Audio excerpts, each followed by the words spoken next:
We are in some extremely perilous times. We're in troubled times. We're in deceptive times. We're in the time where we're dealing with beings and creatures in the form of human beings that's from other dimensions. They look like us. They sound like us. As a matter of fact, there's AI out there that can use your voice to say things that you as an individual did not say. So there's artificial intelligence out there that can use your voice and put sound bites out there, and people think that you said it. It sounds just like you, but yet it's artificial intelligence. So what's really real nowadays? And who's really running this country? Or better yet, what is running this country? The Bible tells us to watch as well as pray.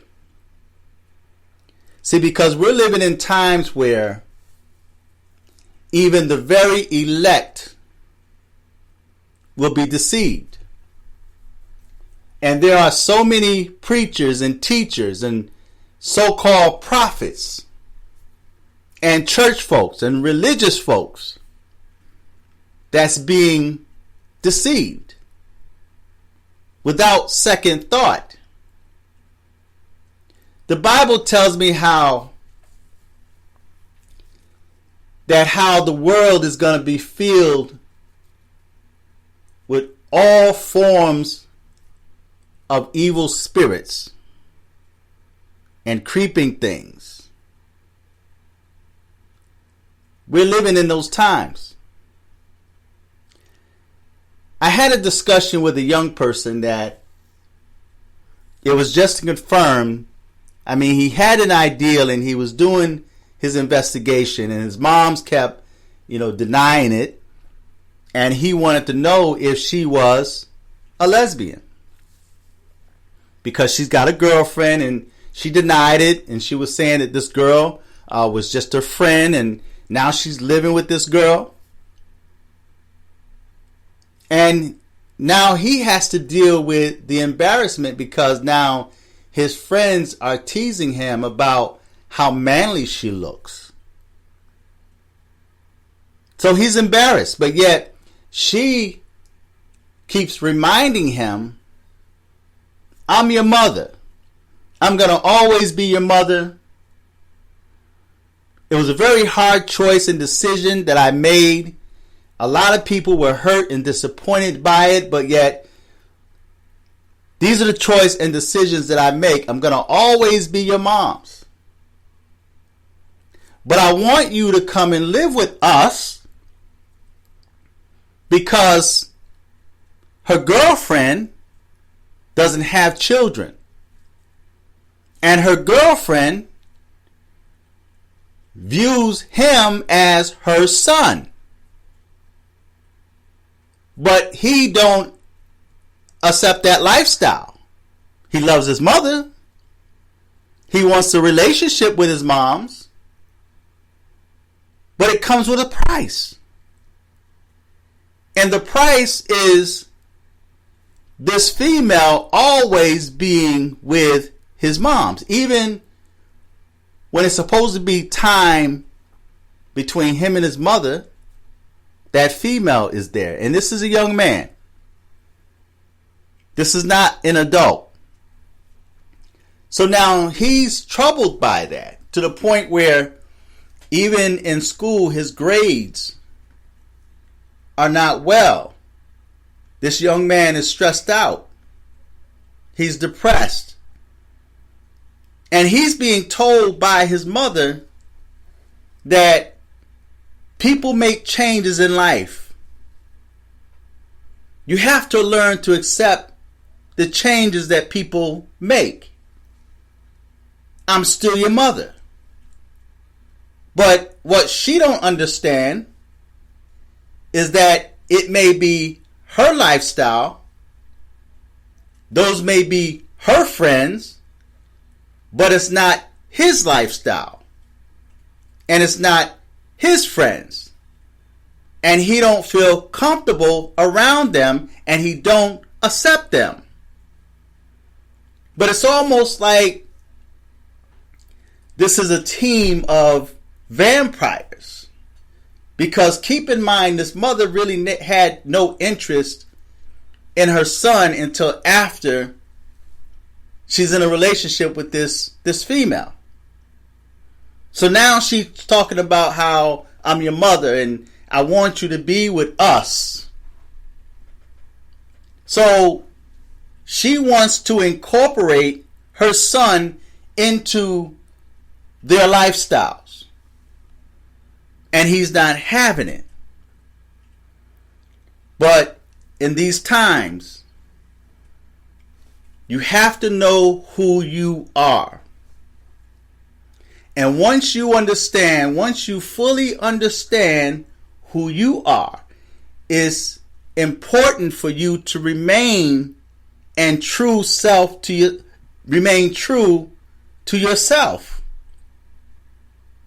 Never sacrifice who you are to please even your parents. Remain true to yourself. And he was telling me about how mother was always crying because she was in a relationship with his father. Things didn't go well. This man decided he met another woman after they broke up. He now has another family, has children, and she's still mourning over the loss of his father. His father don't mind being friends with her, but he's not interested in a relationship with her. So now she's using as an excuse that the reason why she turned to women was because she was hurt by her ex and men. So she claims that she was hurt so much by men that she had no other option but to turn to a woman. Hence a video I made asking the question, does a failed relationship make a person or cause a person to go into the arms of the same sex or to make them gay? Does failed relationships make you gay? Right? And very few people responded to that video, of course, because that seemed to be the excuse that many females use. And even some guys that choose to date other men. And then they say they were hurt by a woman. So they were hurt so bad that they had no other option but to turn to another man that was probably there for them in their lowest time. And so you have to be careful also that when you go through hard times in life and you're mourning or bereaving or you're in a depressive state, you also have to be mindful who you keep company with, because a lot of those people that's allowing you to lay in their arms and they're trying to console you and make you feel better, they're not there for your best interest. They are there for their own interest. See, they have something else in mind. And while you feeling like this person is my friend, they're there for me, they're my support, they have something else in plan for you. So the young man was saying that his mom was crying and she's in a depressive state. And in the conversation I had with this young man, the revelation came to me that there are so many people out there, male and female, that's using the LGBTQ community as a form of self-torture. And I gave the example of a person that's classified as a cutter, a person that cuts themselves with a knife, and it's said that they believe that by cutting themselves, it makes them feel better. They're so hurt inside that they feel if they cut their physical flesh, that it makes them feel better. It gives them some sort of relief.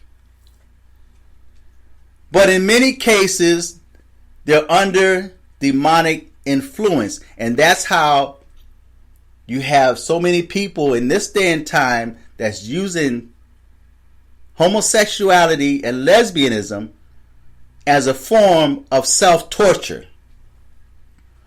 They're spiritually cutting themselves with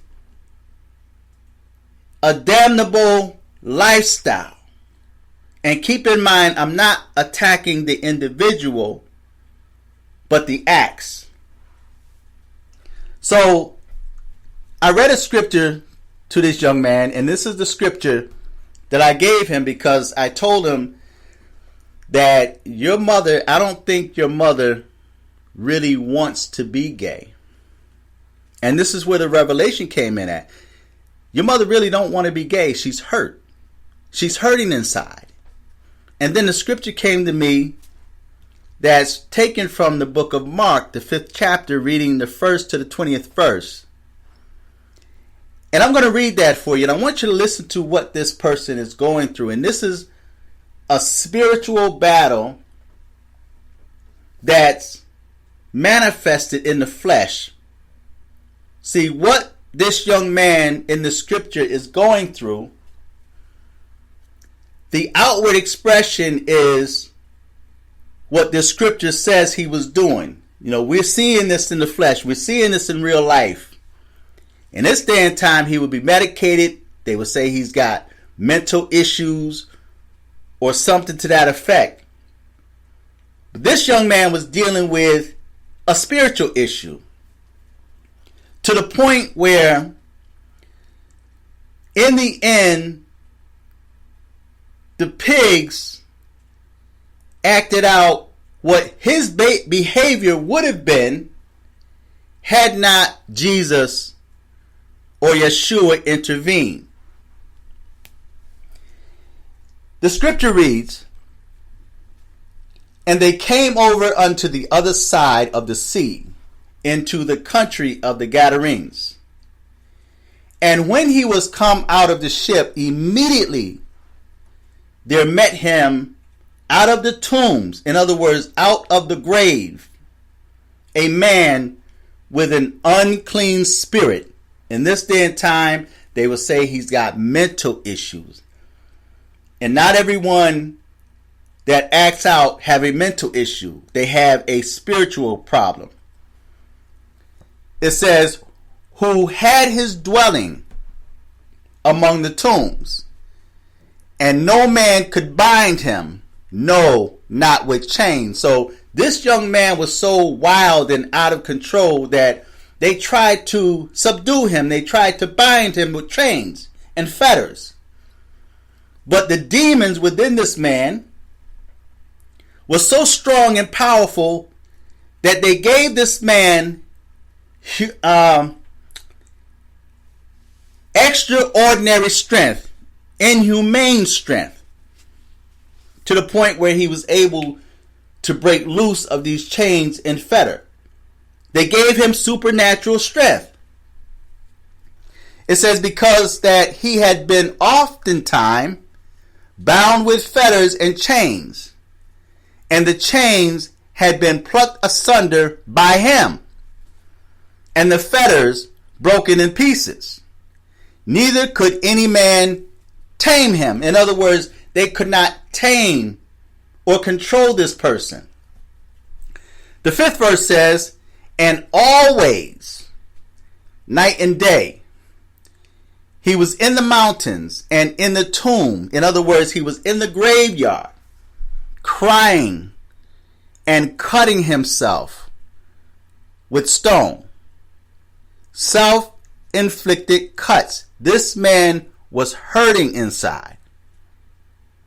This man had a spiritual problem.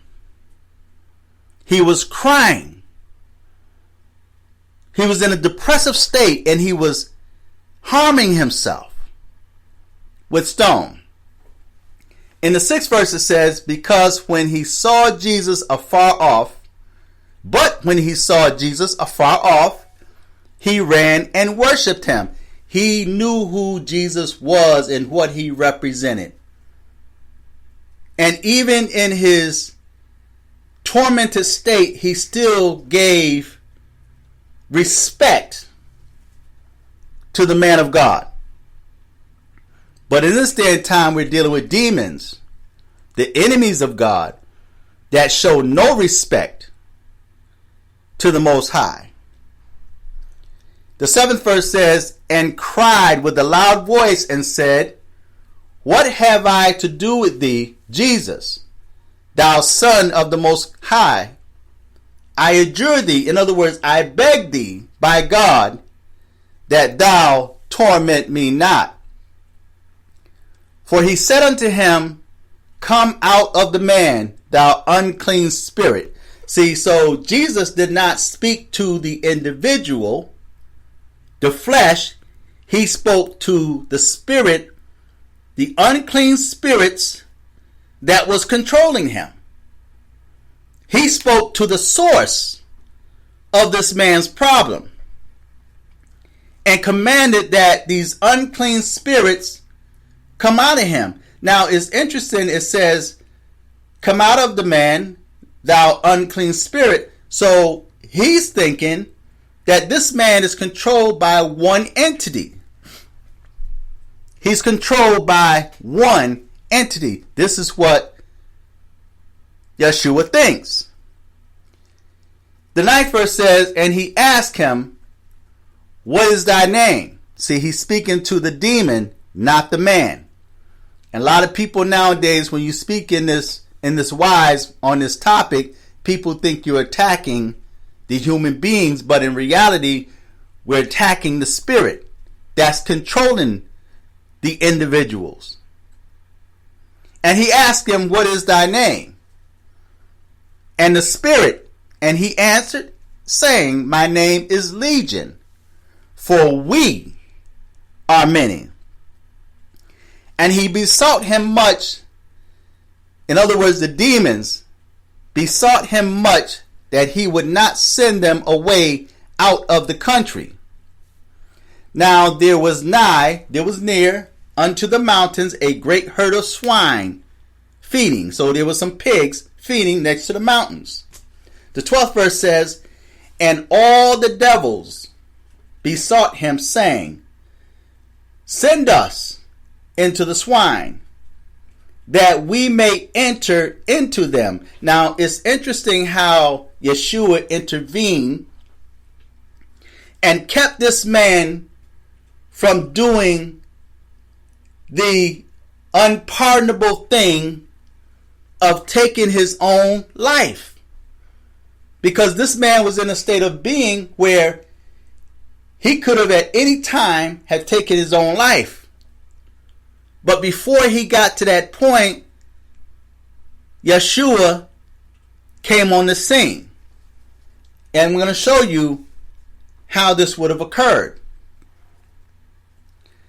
And all the devils besought him, saying, send us into the swine, that we may enter them.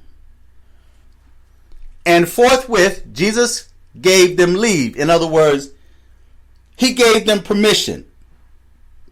And the unclean spirits went out and entered into the swine. And the herd ran violently down a steep place into the sea. They were about 2,000 and were choked in the sea. In other words, the spirits, the unclean spirits, the demons entered into a herd of swine. Now look at the reaction of these pigs when these 2,000 demons entered into a herd of swine. the strength and the power that caused these pigs to react was the same strength and power that was in this one individual being.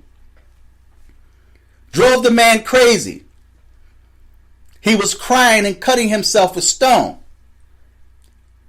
So that's why you don't understand what people are going through in this day and time, what people having to deal with, not so much as life itself, but what they're dealing with within themselves. We have no idea. So when we see or hear of cases where there's mass shootings or someone shoot up a school or a supermarket, it's not the gun's fault. It's the spirit that was controlling these individuals. Spirits that are ignored. And people can't seem to understand that. Everybody's doing what they want to do and not paying attention to what's really going on around them. And it says, and forthwith Jesus gave them leave, and the unclean spirits went out and entered into the swine, and the herd ran violently down a steep place into the sea. And they were about 2,000 and were choked in the sea. The pigs, after being possessed by these unclean spirits, these 2,000 spirits, it was enough to make these pigs commit suicide. The same thing that could have happened to this young man had he remained in that state of being. He committed suicide. He would have committed suicide. And we have in this day and time that there's many young people that's committing suicide, taking their own lives because no one is there. The church is not strong enough or wise enough or spiritual enough to help them to overcome these spirits that's tormenting them. They don't have the power. The church don't have the power. They don't have the authority because they're trying too much to be like the world and to be accepted by the world. So Yeshua saved this man from being suicidal because the same thing, or better yet, the same plan that these pigs, that these spirits had for the pigs, was the same agenda or plan that they had for the man that hung out in the graveyard, that was crying and cutting himself with stone. Jesus came along, spoke to the unclean spirits. The unclean spirits begged him not to send them away eternally because they still wanted to exist in this plane of existence. There are beings that have come over, that have come through portals. Because I sit back and I watch what's happening with the Democrats and Joe Biden and those that's in position of power, even the Republicans. Just sit back and observe and watch what they do. Purposely destroying this nation. And the people are going about happy-go-lucky. They give them just enough to pacify themselves, to keep them happy, while they're destroying you at the same time. But that's another topic. And forthwith Jesus gave them leave, and the unclean spirits went out and entered into the swine. And the herd ran violently down a steep place into the sea. And they were about 2,000, and they were choked in the sea. The pigs created, or better yet, committed suicide. And they that fled the swine, and they that fed the swine fled, and told it in the city and in the country. And they went out to see what it was that was done. And they came to Jesus and see him that was possessed with the devil and had the legion, sitting and clothed and in his right mind. And they were afraid. Now look at the results after these spirits were cast out of this man. He was sitting, he was clothed, and he was in his right mind. He had a spiritual problem. But in this day and time, they would have medicated him. So when we look at social media and we see these young people and older people that's doing some wild things, that's half naked, doing damnable things online so the world can see them, they are not in their right mind. And your young people, your children, are running after them. But when the spirits came out of this man, he was sitting and clothed and in his right mind, and they were afraid. The people were more afraid of this man when he was calm and delivered than when he was hanging out, being violent, and hurting, crying, and doing harm to himself. Does that make sense to you? The people were afraid when this man was doing normal things. But now we're living in times when the normal thing is not normal anymore. So it says that he was sitting and clothed and in his right mind, and they were afraid. And they that saw it told them how it befell him that was possessed with the devil, and also concerning the swine. And they began to pray him. They began to beg Jesus or Yeshua to depart out of their coast. In other words, you have to leave, man, because this ain't normal. This ain't good. This person is sitting, clothed, and in his right mind, and we can't have that. So now you have to go. So they were content with this man hurting. Hurt people hurt people. Hurt people want to see you hurt. So if you have people around you that's content and comfortable with you being in your hurting state because you make them feel better, you see how that work? Like I mentioned, there's people that use the LGBTQ as self-harm. Well, there's people around you that use your pain and your suffering. They use you being tormented to make themselves feel good. And when you become sitting, clothed, and in your right mind, they no longer have anything or want anything to do with you. And those of you that have used to live a bad life, do what you want to do, you were wild and partying, and then you decide to give your life over to Christ.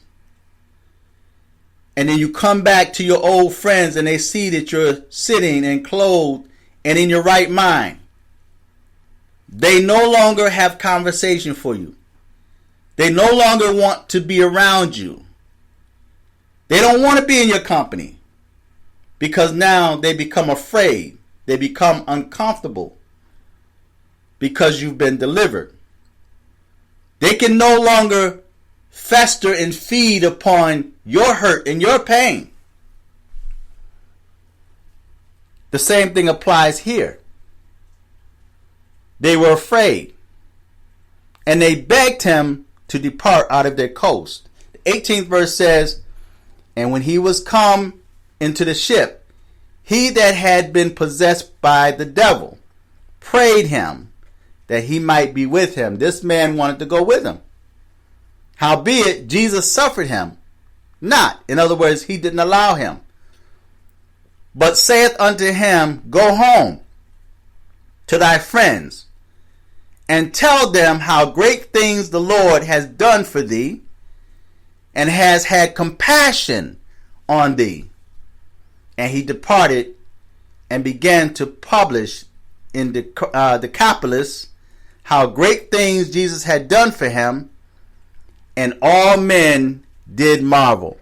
So he became a messenger in his area. So sometimes, instead of you leaving a place, you've gotten yourself together, you've been delivered. So now it's your duty, your obligation to become a witness. It's not saying that you are a prophet. It's not saying that God called you to preach. You're being a witness. You letting them know that, look, you know how my life was, and you see how I am today. He did it for me. He can do the same thing for you. So I felt this message could be helpful to someone that's going through what this young man had went through and what the young person that I spoke to is going through, because his mother is hurting inside. I don't think she really wants to be that way. She wants his father back. But his father moved on with his life. Things didn't work out. They had a bad relationship. He moved on. He don't mind being friends with her, but he moved on. He's got his wife. He's got some more children, right? But this woman want to share her misery with her son, and she want to bring him over into their fold, and for him to accept her lifestyle, and he just don't accept it. And listen, for those of you out there that's living that life, you have to understand that people around you, there are people that's not going to accept it. You know, I mean, they still love you as the person. You're still their friends, hopefully, in many cases.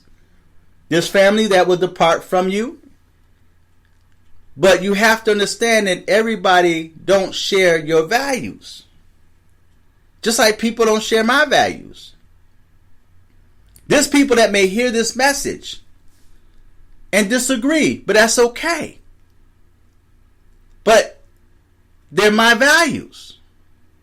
It's a message that came to me that might not be for you, but may be for someone else that needs to hear this. So may God add a blessing to the reading and the hearing and the understanding of this word. So feedback, tell me what you think. Until next time. I'm fearless.